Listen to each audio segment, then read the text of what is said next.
Assalamualaikum warahmatullahi wabarakatuh. Selamat pagi adik-adik semuanya. Jangan lupa untuk selalu tetap menggunakan masker agar kita selalu hidup sehat bersama. Hari ini kita akan melanjutkan materi pelajaran ilmu pengetahuan alam. Adik-adik, kita masuk ke bab yang kedua tentang klasifikasi makhluk hidup. Baik adik-adik, kita masuk ke materi pelajaran klasifikasi makhluk hidup. Bagian pertama dari klasifikasi makhluk hidup adalah kita belajar tentang benda-benda di sekitar kita. Tujuan pembelajaran adalah agar peserta didik dapat yang pertama melakukan pengamatan terhadap benda hidup dan benda tak hidup. 2. Menjelaskan ciri-ciri makhluk hidup. 3. Peserta didik dapat menjelaskan perbedaan benda hidup dengan benda tak hidup.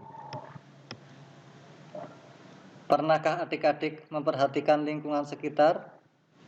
Jika adik-adik memperhatikan lingkungan sekitar, mungkin adik-adik akan menemukan benda-benda seperti batu, tanah, air, manusia, aneka macam hewan, dan juga macam-macam tumbuhan. Benda-benda di sekitar kita pada umumnya dapat kita bedakan menjadi dua kelompok. Yang pertama adalah benda tak hidup. Kita sering menyebutnya sebagai benda mati. Yang kedua, benda hidup atau sering disebut sebagai makhluk hidup.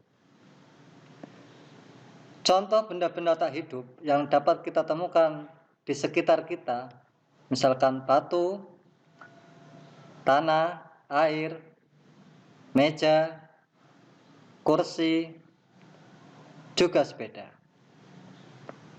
Sedangkan untuk makhluk hidup, kita dapat menemukan ada manusia, ayam, pohon kelapa, dan juga padi. Baik adik-adik bisa memperhatikan gambar. Di situ ada gambar sepeda dan juga gambar seekor kucing. Antara sepeda dan kucing tentu saja memiliki persamaan dan perbedaan. Nah, sekarang kita memperhatikan perbedaan di antara keduanya. Sepeda, kita lihat apakah sepeda itu bernafas? Tidak. Apakah sepeda itu makan? Tidak. Sepeda itu bergerak? Tidak juga. Walaupun kita sering melihat sepeda itu bergerak, berjalan. Tentu saja karena digerakkan oleh manusia. Jika bergerak sendiri, tentu saja tidak.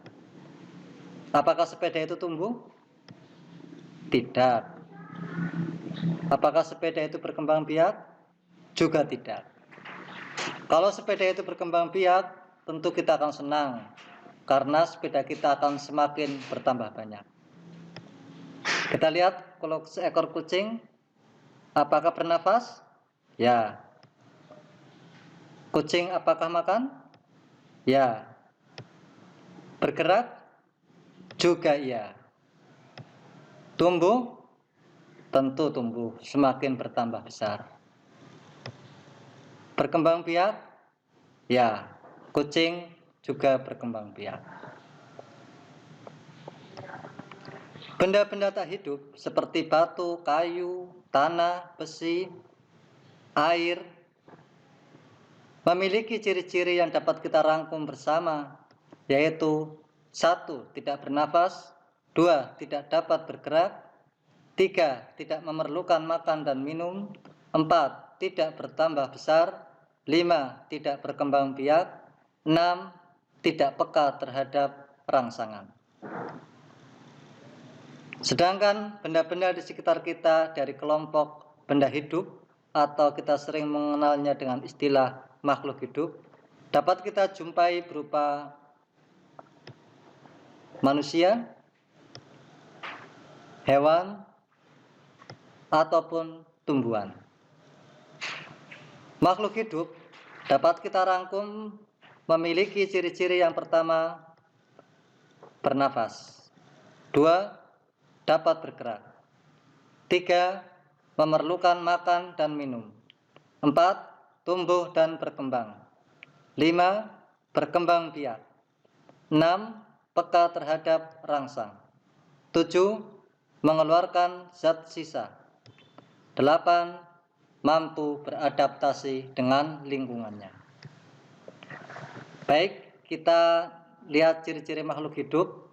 Kita jelaskan satu persatu. Yang pertama tadi adalah bernafas. Bernafas adalah menghirup udara dan menghembuskan keluar udara. Ingat, saat kita bernafas, kita itu menghirup udara yang kaya dengan oksigen dan mengeluarkan udara yang mengandung karbon dioksida. Makhluk hidup dilihat dari alat pernafasannya memiliki perbedaan. Sebagai contoh, manusia bernafas menggunakan paru-paru. Ikan bernafas menggunakan insang. Serangga bernafas menggunakan trakea. Cacing bernafas menggunakan kulitnya. Sedangkan tumbuhan bernafas menggunakan stomata atau mulut daun. Dan ada juga yang bernafas menggunakan lentisel. Ciri makhluk yang kedua adalah dapat bergerak. Bergerak dilakukan oleh manusia, oleh makhluk hidup untuk beraktivitas, seperti mencari makan dan menghindari musuhnya. Bergerak ada dua macam. Yang pertama adalah gerak aktif dan yang kedua gerak pasif. Gerak aktif adalah gerak yang dilakukan atas keinginan atau inisiatif sendiri. Contohnya, gerak pada manusia. Ketika kita membutuhkan makan, kita akan bergerak menuju makanan dan mengambil makanan. Karena kita punya keinginan untuk makan. Gerak pasif adalah gerak yang dilakukan karena adanya pengaruh dari luar. Contohnya gerak pada tumbuhan. Yang tumbuh semakin tinggi karena ada pengaruh dari sinar matahari. Ataupun bergerak, bergoyang karena adanya hembusan dari angin. Kita lihat gambar dari manusia yang sedang beraktivitas. Kita manusia dan juga hewan dapat melakukan gerak aktif, beraktivitas karena kita memiliki sistem gerak seperti otot, tulang, dan sendi. Ciri makhluk hidup yang ketiga adalah membutuhkan makan dan minum. Setiap makhluk hidup memerlukan makan dan minum untuk mendapatkan energi. Energi diperoleh makhluk hidup agar bisa beraktivitas dan mempertahankan kehidupannya. Berdasarkan makanannya, makhluk hidup dapat kita bedakan. Ada makhluk hidup yang makan tumbuhan atau rumput seperti kambing, itu adalah makhluk hidup herbivora. Ada yang makan daging seperti harimau, itu adalah kelompok karnivora. Ada juga yang memakan daging, memakan rumput atau hijau-hijauan, dan yang lain-lain yang kita kenal dengan istilah kelompok omnivora. Sedangkan tumbuhan dapat membuat makanan sendiri melalui proses fotosintesis dengan bantuan sinar matahari, sehingga tidak memerlukan makhluk hidup lain sebagai makanannya. Makhluk hidup yang seperti ini dikenal dengan istilah autotrof. Ciri makhluk hidup yang keempat adalah tumbuh dan berkembang. Tumbuh merupakan pertambahan jumlah sel atau dengan kata lain bertambah tercapainya ukuran tinggi dan berat. Berkembang merupakan kematangan sistem organ atau bertambahnya mental menuju kedewasaan. Kalau kita lihat, ada tumbuhan, manusia, dan hewan dari kecil bertambah menjadi besar. Tumbuhan yang tadinya biji kemudian tumbuh keluar akar, tumbuh keluar daun, kemudian tanamannya semakin tinggi. Berarti makhluk hidup mengalami proses tumbuh dan berkembang. Ciri makhluk hidup yang kelima adalah berkembang biak. Berkembang biak atau reproduksi adalah bertujuan untuk mendapatkan keturunan sehingga jenisnya tidak akan punah. Cara berkembang makhluk hidup dapat melalui generatif atau seksual dan vegetatif atau aseksual. Seksual dapat melalui proses bertelur seperti ayam, cicak. Ada juga makhluk hidup yang seksual melalui proses beranak atau melahirkan seperti kucing, kambing, dan lain sebagainya. Untuk yang vegetatif, makhluk hidup bisa melakukan melalui membelah diri, merunduk, rizoma, dan lain-lain. Ciri makhluk hidup yang keenam adalah peka terhadap rangsang atau iritabilitas. Kalau kita melihat sinar matahari atau cahaya secara langsung, maka mata kita akan terasa silau dan kita menutupkan mata atau menggunakan alat bantu tangan dan sebagainya. Kenapa? Karena mata kita peka terhadap rangsangan cahaya. Untuk hewan, contohnya adalah kaki seribu yang ketika kita sentuh maka akan menggulungkan badannya. Pada tumbuhan bisa kita lihat pada tumbuhan putri manu yang ketika disentuh daunnya akan menutup. Ciri makhluk hidup yang ketujuh adalah mengeluarkan zat sisa atau ekskresi. Zat sisa merupakan zat yang tidak terserap dan tidak dapat dimanfaatkan lagi oleh tubuh. Zat sisa pada manusia bisa berupa tinja, urin, zat racun, keringat, dan karbon dioksida. Zat sisa pada hewan dapat berupa tinja, urin, keringat, dan karbon dioksida. Zat sisa pada tumbuhan dapat berupa uap air dan oksigen. Oksigen dikeluarkan oleh tumbuhan dalam proses fotosintesis. Ciri makhluk hidup yang kedelapan adalah beradaptasi atau menyesuaikan diri terhadap lingkungannya. Jadi adaptasi adalah kemampuan makhluk hidup untuk menyesuaikan diri terhadap lingkungan hidupnya.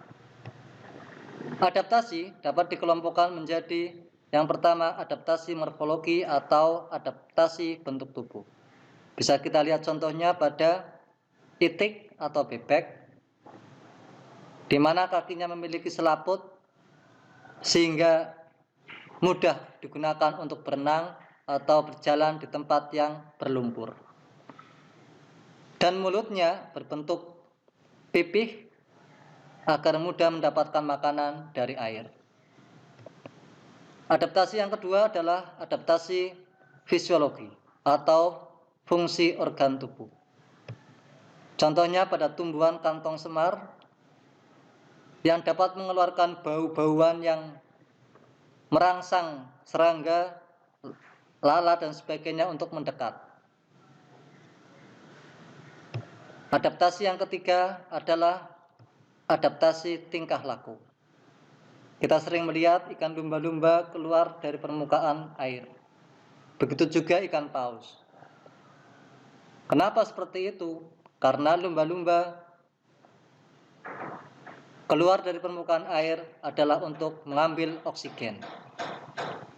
Manusia ketika dingin, maka dia akan menggunakan baju yang tebal agar bisa menghangatkan tubuh. Baik adik-adik, sampai di sini pembelajaran kita tentang benda-benda yang ada di sekitar kita. Sekarang kita lakukan evaluasi untuk pembelajaran. Jangan lupa ikuti langkah-langkah di bawah ini dan kerjakan dengan baik. Yang pertama, tolong adik-adik perhatikan lingkungan sekitar. Yang kedua, kalau sudah memperhatikan lingkungan, catatlah minimal 3 benda dari kelompok yang tak hidup dan 3 benda dari kelompok yang hidup.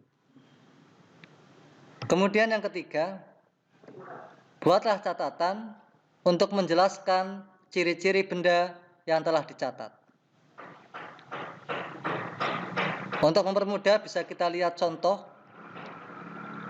tabel, nanti benda hidup dikelompokkan ada 1, 2, 3, benda tak hidup ada 1, 2, 3, nanti diisi. Kemudian di bawahnya kita menjelaskan ciri-ciri yang dimiliki oleh benda hidup. Misalkan kalau ayam, maka kita jelaskan apa ciri-ciri dari ayam. Kemudian kita juga menjelaskan ciri-ciri yang dimiliki oleh benda tak hidup yang telah kita pilih. Baik adik-adik, apakah sudah jelas?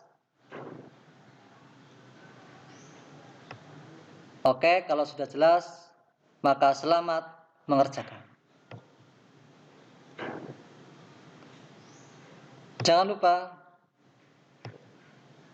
pembelajaran ini bisa terlaksana atas support dari MTS Ma'arif NU 1 Kemeranjen dan juga Ruang Baca Kita, channel YouTube tentang pengetahuan dan hiburan sekitar kita.